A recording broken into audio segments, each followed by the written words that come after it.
On the next episode with your favorite twin flames, we're talking all about the seed that manifests into something ugly, which is shadow work. Why are you so mean? Stop being so mean. We're going to fix that today. And we're going to talk about shadow work and why it's important to go through the healing process.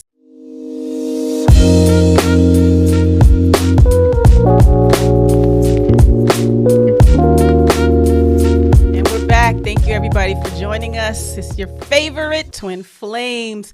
Hi, friend. Hello, sweetie pie. I was looking at the camera. I was like, and the camera loves you. Thank you. And it loves you too. You know why? Because we're so vibrant. We are. We really are. We carry a lot of vibrancy, but people got to understand it takes a lot of work. It does. To get to this point. It's exhausting.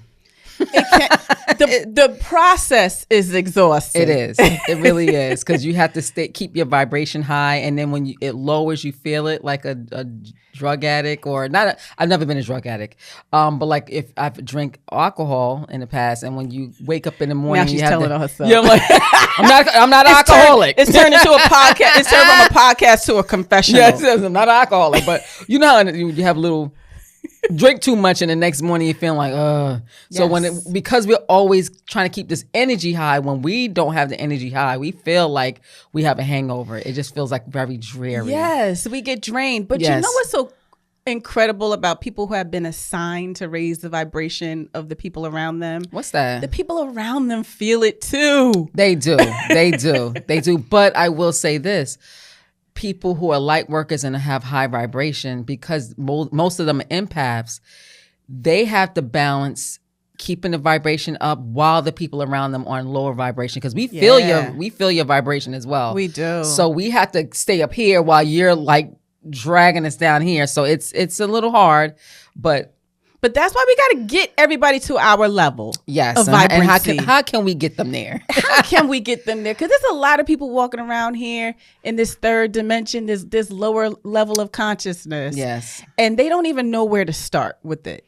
You know, I'm glad we're doing this show because people need to know how to start. And it's easier said than done, but we're going to give you some tools. We are. To get the vibrations to stay high even when you're feeling low. And that's hard. How do you stay high when you're feeling low? I will give you the first tip is... And it's not coffee. Now we're drinking coffee. I mean, sometimes. You know what? I will say this. I have coffee every morning around like every day clockwork. And I skip 2 days. So this is my third day almost not having a cup of coffee. Yeah. And it makes a difference. It really does. Yeah. But one of the things I want to say is the way I keep my vibrations up is having gratitude. And we've talked about gratitude several times, but it's really important. If you appreciate every little thing around you, that keeps that's keeping your energy high. It does. Like holding a cup of coffee, I think of someone who doesn't have hands. So I had to brainwash myself. I think about all the things that people don't have and I say, wait, I have that? Yes. So I keep my vibration up. And after a while, you just start enjoying and appreciating everything around you. Even my kids sometimes, I tell them the rule is don't call me while I'm at work. And they call me every day. Every damn day they call me. Kids. But what I do is I say, thank God I have them. Exactly. Yep. How do you raise your vibration? I just kind of always keep it in the forefront of my mind that I'm here to serve a purpose. And it is hard. And I know I said it in one of our old episodes in the beginning. Yeah. Is that there's haters around me all the time. They are. Hating on me. But that gives you fuel. Anyway. But see what I mean? That's exactly what I mean. It does. It feeds my energy because it's like you want to hate me so bad and I'm literally not giving you a reason to hate me. Yeah, like you're just being sunshine and sunflowers. I swear to you. And I got to talk about work again. Can I divulge about work? You can. These people at work. You spend how much time you spend like 80% of your life with your coworkers. You do. And they're like your family. And I got a lot of brothers and sisters that I cannot stand. at your job. At my job. But I try She's only joking, y'all. Yeah, but I try to make it work. Yeah. You have to. I got a coworker who just this week, One of my faults. Oh, let me hear your faults. Confession. I don't pay attention to details sometimes. Okay. And I acknowledge that, right? Yeah. But I work in a space where everybody has these humongous egos and everybody has to be perfect. Okay. And for me, I always give people grace. It doesn't matter to me if you're imperfect. I'm the same exact way. So damn it, don't judge me. Yeah, don't you? I hate when people do that. I really do. I won't say hate. What's another word for hate? Despise. Mm-hmm. Do not like. Mm-hmm. But yeah, that's unfortunate, because if you're giving people grace and then they don't give you grace. But I will say this just came over me. This is a message I got from the other side. What are they saying? Download They're time. saying when they get on you, that's their way of trying to dim your light. Yeah. Because when you're shining and there's nothing wrong that you're doing, they're waiting to pounce on you. Yeah, indeed. So when you make that little tiny mistake, yes, we get to fuck her over. Yeah. Let me show you what you did wrong. Yeah. Kind of simmer that light down a little bit. Okay, I'm glad you said that, because it reminds me. So I originally said that I have to remember that I'm there living in my purpose, right? Yes. And my purpose for the world, I need you guys to know, my purpose is to spread joy. And love. And love is what they told me. Yes. That's what God said during my quantum healing session. Yeah, he sure that did. I am here to spread joy and love to everyone. Mm-hmm. And I live in that. Yeah. And I don't care if, I just told someone this the other day.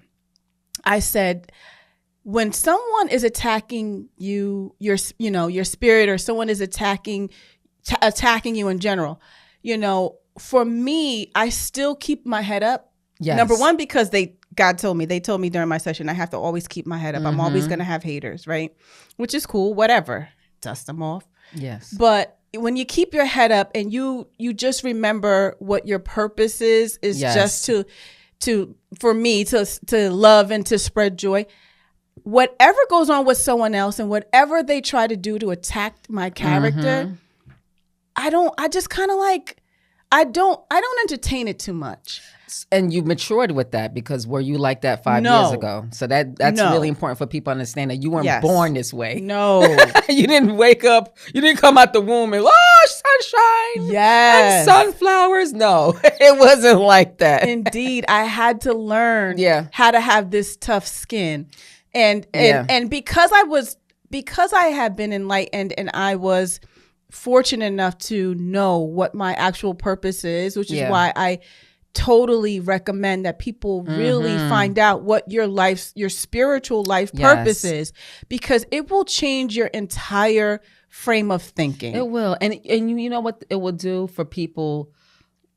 Like, so the characters around you that are villains, your villains, if they knew what their life's purpose was, they wouldn't be so mad at you. Because they'll be in their element, and they'll be sunshine and sunflowers, and they'll wake up every day thanking God, stating, I'm so glad that God has given me this chance to do X, Y, and Z. Exactly. But because they don't know who they are, what their purpose is, they're angry. And then they take it on the people who's always shining bright. Yes. Because they figured out, wait, you got something going on over there that I want. Yep. And the funny thing is, they don't want it at that moment, but they wish they could be like that. Yes. They're like, how the fuck you do that? How do you get up every morning and you brush your teeth like that? No. They hate it. They hate it. Yeah. And my villains in particular at work hate it. It's sad. And I feel, and you know what? We're going to continue praying for them, because we've been praying for them. Yes, we have. We've been praying for them, because people like that. And I mean that. I really have been praying for them. You really do. Anybody who ever gets to see this show and you're on at Janine's job, she really, and when she prays, it's not like a facetious prayer. Like, like, I hate that. I hope and pray that happens. No, she is like genuinely praying for them. Yes. And that's positive. Yes. And that's growth, because 5 years ago, you like, I hate that motherfucker. And I swear to God, I wish I get hit by a bus. Or I'd be ready to walk away from the job. Yes. When and people need to understand that when you are in uncomfortable situations, preach. God is putting you in that uncomfortable situation to teach you something about yourself. Yes. Your villains are there for a reason. Yes. So I think I've mastered the game when it comes to my villains, because I'll be honest with you, they don't affect me anymore. Mm-hmm. I let them live in their own space, in their own misery, and I hope that one day that they'll figure it out. Yeah, and even though right now I can't honestly say I have any villains, but there were people in my life that were my villains, and I would ruminate over them over and over again. And even at nighttime, I would ruminate about what they did to me, and I'll be angry at them. And it hit me in this spiritual walk that I have is that when you're at home and you're mad at them and you're in your bed sulking about them, they're not thinking about you. Yeah. They're not really thinking about you. And then another thing too is that the individuals I was mad at, going back to what you're saying, I realized that God had them do that for a reason. Exactly. Because I had to learn a lesson. Exactly. And once I learned the lesson, then they stopped being my villain. So I think that was so awesome. And I can honestly say that I forgive them, because I couldn't forgive them at the moment. Yeah. But when I found out that their purpose was to fuck me over. Yeah. And the reason, and I'm going to be transparent, the reason why they had to fuck me over is because I had to grow. Yep. I had to grow. I had to be a big girl and put my panties on and stop relying on people to make me happy. Yeah. I had to go ahead and do the work. That's right. You had to do the work. Yeah. And that's just it. Villains are thrown into your life to teach you the purpose of self-love. Yeah. It's all about self-love. So spiritually, they actually did something unselfish. They came into your life as a villain to teach you about you. Yes. And keep in mind, I have heard this from the other side. Sometimes your villain that you're on earth with is your best friend in heaven. Isn't that deep? That's very deep. That is so deep, and it's a little scary. It's like, okay, so I hate you here, but I'm going to love you upstairs. So that ex-husband of yours that took all your money, you mean to tell me we were friends in heaven? And you're going to go back being friends. Yeah, but that's how it works. Yeah. That's why this earthly environment is a school.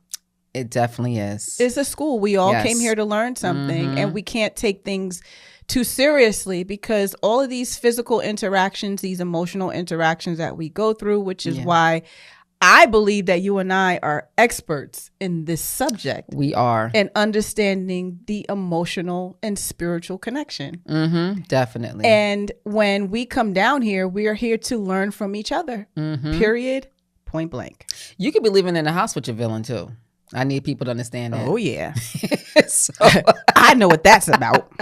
And they could do things to get on your nerves. And I don't want to say this. My children have never been my villains, but what they have done is teach me patience. Yeah. And grace, because I used to nitpick. And then something happened where I was being nitpicked on. And I said, wait a minute, that's how they feel. If I'm feeling uncomfortable being nitpicked, I got to stop that. So sometimes the villain on this end is teaching me how to be better on another end. Yes. So life is all about lessons. It's like you said, it's a school, it's a game. Yes. And you just got to play it right. You do. And if you don't play it right, guess what? You'll come back. You just come back, baby. Yeah, you just come back. Are you coming back? Oh, the fuck not.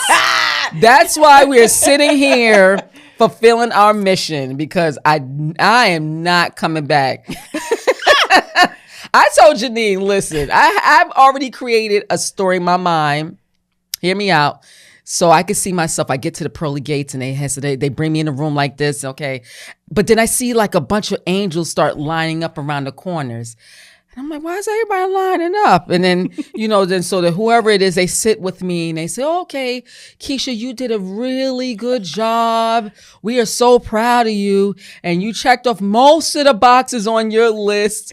But you just got to go back and fulfill 2 more things because you missed it. Let me tell y'all something. It's going to be a whole lot of slow singing and flower bringing in heaven. I'm picking up tables.